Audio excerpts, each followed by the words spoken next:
What's going on, everybody? Sean Pierce Johnson here at the end of a very long GuitCon week, but a very fruitful GuitCon week. It has been a blast. It has been so much fun to meet all these YouTubers, interact with them, make videos with them.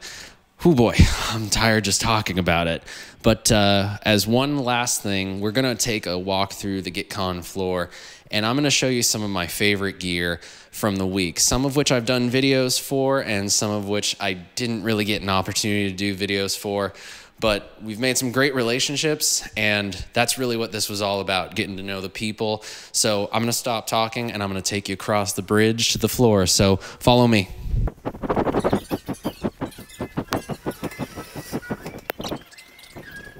So right now, people are starting to kind of pack up, so we're going to need to do this kind of quickly. So let's go check out the gear. Let's start with Ibanez. So with Pedals Fusion the other day, I got the chance to play this Ibanez Art Star. And I haven't really gotten much of a chance to play some of the Ibanez Art Star semi-hollows before, but this one was really nice, really comfortable, had a very familiar feel to it. I just genuinely really enjoyed it. I'd like to play with it more, kind of get to know it a little better, but I literally spent 2 minutes with it before Pedals Fusion and I did our video together, and this was a real winner. It was a lot of fun. I also spent some time with the Ibanez JS, I don't know what the number is on this thing, but it's the Joe Satriani signature. This brought back a lot of cool memories because my first good guitar was a JS 100 from, God, 2000 something. I don't remember. But obviously it's a lot different than the one that I had, but it was certainly nice to get reacquainted with this particular model. So as of the timing of when this video is going to come out, you may or may not have seen some of the TC videos that I've done from GuitCon week, specifically on this cool new June 60 chorus pedal, which is just so stupid simple and is just automatically sounds good. And that's my favorite kind of pedal, a simple one that sounds good. I can't say much more than that, a simple pedal that sounds good. But of course, the real exciting portion of the week from my time with the TC stuff comes in the form of the Hall of Fame 2 and the Flashback 2, because guess what, people? Can you guess? Signature tone prints. Now, these are some really cool handcrafted guitars, but the one that I really like is the one in that case over there. It is designed to basically fold up and go into this nice leather briefcase. Let's get a close-up of that.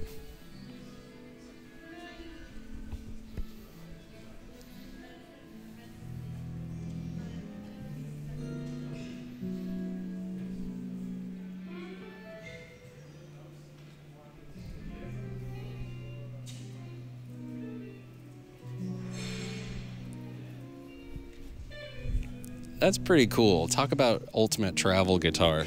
We also had Rev and 2 Notes helping us out in the rooms a lot this week. We were using the Torpedo Studio, I believe, in most of the recording rooms. Now, normally I'm not a huge cab sim guy, but for the most part, they were sounding pretty good. I feel like I've developed a pretty good rapport with the guys, and we've had some talks and discussions, and I would love to check out more of the gear and get to know it better before I really start using it.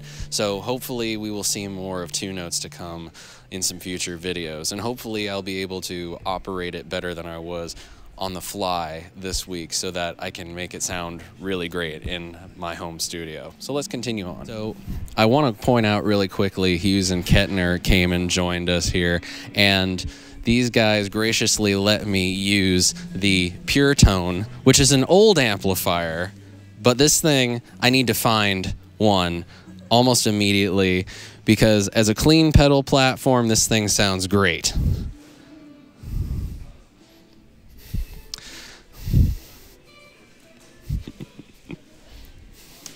Now we come to our hosts for this whole thing, Framus. Now, we have been treated incredibly well by the folks here at Warwick and Framus, and amongst that amazing treatment have been the offering up of all these cool new guitars that they've let us basically choose whatever we want and make a video of whatever we want, however we want, play whatever we want, And my favorite happens to be this guy. This particular flame maple top black Pantera. A very familiar kind of shape, but with a kind of vibe all its own. I love that the back is more of just an oiled finish. There's no like hard gloss. And not only that, the control plates on it are wooden as well. Locking tuners. And just, it's a spectacular playing guitar. It's a spectacular sounding guitar. I'm very impressed with this particular one. Looks-wise, this one is also pretty cool. It's almost like a cross between a Les Paul Jr. and a Telecaster, but it's been hacked and slashed into something that is almost unrecognizable, but it sure looks like a lot of fun. The last one that I always found interesting this week was the new Television P90, which I heard was supposedly co-designed with Devin Townsend, but it's kind of got that nifty offset shape, a little bit more rounded edges and not quite extreme on the horn work, more of a classic 3-on-3 headstock, and it's a semi-hollow. And very simple, Seymour Duncan P90s, it is incredibly lightweight. Like, I'll just do reps with it, you know? Maybe I'll just throw it. But the point is, a lightweight guitar that sounds really good and looks really cool. We don't see enough of the semi-hollow offset thing going on. So that one is pretty cool. I do want to point out Keeley's pedal board because, of course, Robert had to join us for the fun, and we're starting to get loud again. But the point is, he's probably been one of the most generous guys. He bought 100 euros worth of beer for everybody at last night's dinner. So he paid for pretty much everybody's drink last night, which is always very nice. But he's been lending out pedals like crazy this week. Yeah, it's hard to really argue that he's probably the most generous guy in the pedal biz. So over behind my camera girl, we have the cats from a Joyo, and they brought the dual clones, and that was probably the amp that I was looking forward to checking out the most, just because of all the videos I've seen and all the samples of sounds that I've heard, and it really lived up to everything that I was wanting it to be and was hoping that it would be. It sounds really good. I would love to get my hands on one. I don't know how I'm going to make that happen, but we're going to make it happen, people. And yeah, it was just a really great time with the Italians. Now, obviously, Reverb is known for having used stuff. Hey, look, it's Frank. Oh, hello. Hello. Hello. We're walking around the floor and telling everybody about what my favorite things on the GuitCon floor were. Oh, okay. You can probably guess what one of my favorite things was, huh? The meatball. Oh, yeah. That was fun. That was really a fun video. That was really fun. I'm looking forward to watching that footage back again and reliving those moments. Exactly. You did you get to play any more with that one? Not with the meatball, no. Will you get to after this is all said and done? Yeah, the thing is that I'm going to take these pedals home with me, and I have a couple of days before I need to send them back to the guys who gave them to us, so fun. Yes. And in case you did, let's show off the meatball. Yeah, this thing is absolutely insane. The reputation, obviously, of Love Tone pedals really precedes any sort of knowledge of any of thing that, whatever it sounds like. Nobody really knows. They're kind of hard to come by, so nobody has any real frame of reference other than, oh, they're expensive and they're not made anymore. Yeah. So they must be cool. Well, that one's actually cool. Yeah. It definitely is. I had a conversation with Robert Keeley about it, and he told me how all that functions. So we were right. I mean, you can loop stuff in there and make them part of the whole filter thing. And you can use up to 2 expression pedals to, so, yeah. The pedal is an instrument in and of itself. Yeah, it is. Woo! And of course, there's a bunch of other cool stuff on the table right here. A couple of the other things that I was interested in, but unfortunately we didn't get a chance to check out. The Big Cheese from Love Tone, which is basically just a fuzz pedal, which we unfortunately couldn't find the appropriate power supply connector for. Bummer. And then this old school Dunlop Jimi Hendrix Fuzz Face.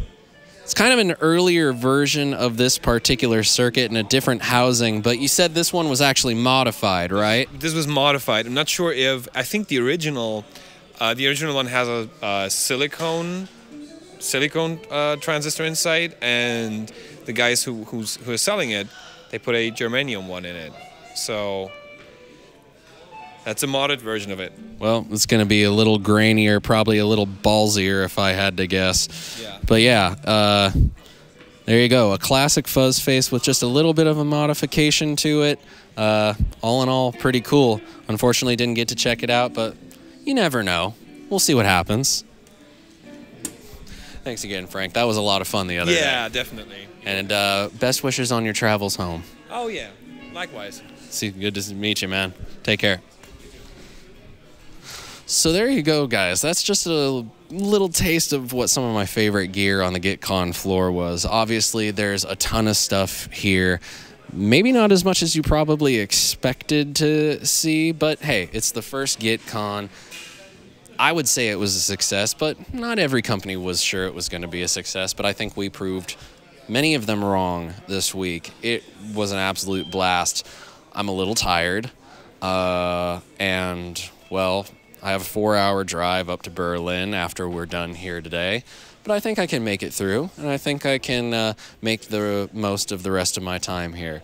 So for now, I bid you adieu, and I'm going to go sit on the couch and rest for a little while.